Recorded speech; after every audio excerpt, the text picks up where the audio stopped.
Bismillahirrahmanirrahim. Qala al-muhaddits rahimahullah ta'ala wa nafa'ana bihi wa bi ulumihi fid dharain amin. Jangan lupa Faiz tadi. Terus. Wa an Aisyah radhiyallahu anha, dari Aisyah radhiyallahu anha semoga Allah meridainya, anna Nabi sallallahu alaihi wasallam, bahwasanya Nabi sallallahu alaihi wasallam kana la yada'u arba'an qabla zuhri, tidak pernah meninggalkan 4 rakaat sebelum zuhur. Hadis ini Rasulullah sallallahu alaihi wasallam mengerjakan salat sunnah qabla zuhur sebanyak 4 rakaat. Berbeda dengan hadis yang di atas, di mana Rasul mengerjakannya sebanyak 2 rakaat. Jadinya mau kita mengerjakannya salat sunnah qabla zuhur 4 rakaat atau 2 rakaat itu nggak apa-apa selagi Rasul pernah mengerjakannya. Lebih baik 4 rakaat. Wa anha, dari Aisyah qala berkata, kana Nabi sallallahu alaihi wasallam, adalah Nabi sallallahu alaihi wasallam yusalli fil baiti, ya salat pada rumahnya qabla zuhri arba'an 4 rakaat sebelum zuhur. Summa yahruju fayusalli bin nasi, kemudian beliau keluar fayusalli bin nasi, maka beliau salat bersama sahabat. Summa yadkhulu fayusalli raka'ataini, kemudian beliau masuk ke dalam rumahnya. Ke dalam rumahnya. Fayusalli raka'ataini, Terus. beliau sholat 2 rakaat. Fakana yusalli bin nasi, dan adalah beliau sholat bersama sahabat. Al-maghriba, sholat maghrib. Summa yadkhulu fayusalli raka'ataini, kemudian beliau masuk fayusalli raka'ataini,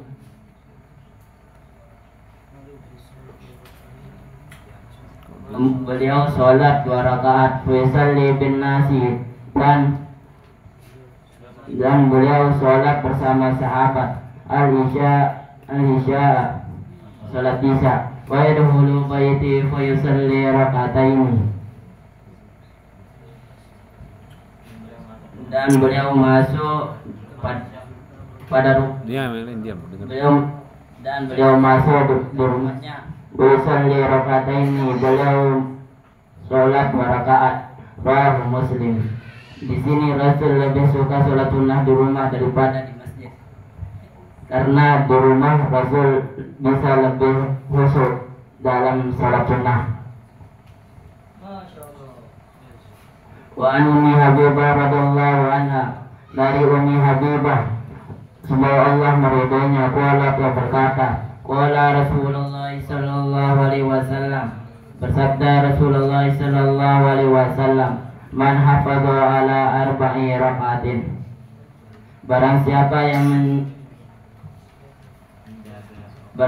yang menjaga atas 4 rakaat sebelum zuhur, wa arba'in ba'daha, dan 4 rakaat sesudahnya, haramahullahu 'alan nar, mengharamkan oleh Allah atas api neraka. Rawahu Abu Dawud wa Tirmidzi wa qala hadisun hasanun sahih. Meriwayatkan Abu Dawud dan Imam Tirmidzi, dan beliau berkata hadis ini hasan dan sahih. Adapun hadis yang ini kita diberitahukan kabar gembira dari sabda Rasulullah sallallahu alaihi wasallam yang artinya, barang siapa yang menjaga atas 4 rakaat sebelum zuhur dan 4 rakaat sudah zuhur, niscaya Allah mengharamkan atasnya neraka. Maka jikalau kita ingin Allah mengharamkan atas kita neraka, maka jagalah sholat sunnah qabliyah dan ba'da zuhur. Wa an Abdullah bin Sa'id, dari Abdullah bin Sa'id radhiyallahu anhu semoga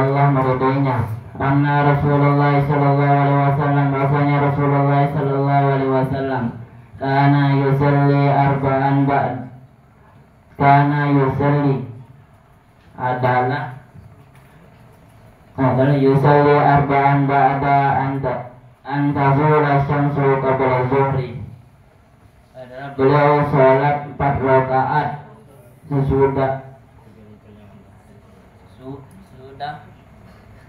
sesudah tergelincirnya matahari qabla zuhri, sebelum zuhur. Wa qala, dan beliau bersabda, innaha sa'atun tuftahu, sesungguhnya saat-saat ini terbuka, fiha abwaabus samai, padanya pintu-pintu langit.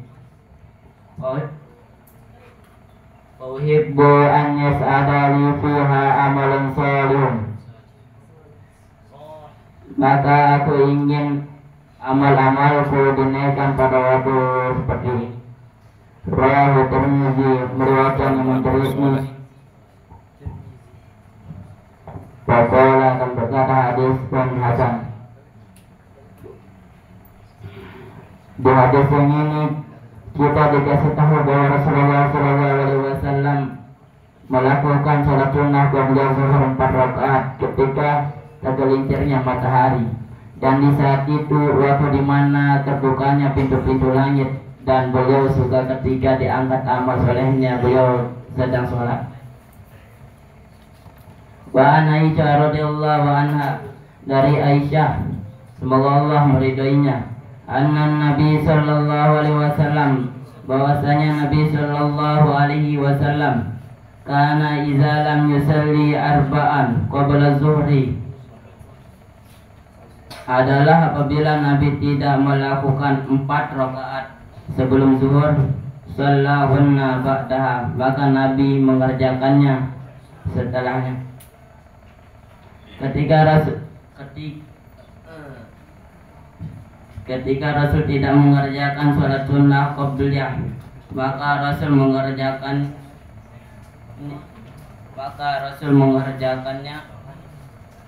setelahnya. Yang mengkodok.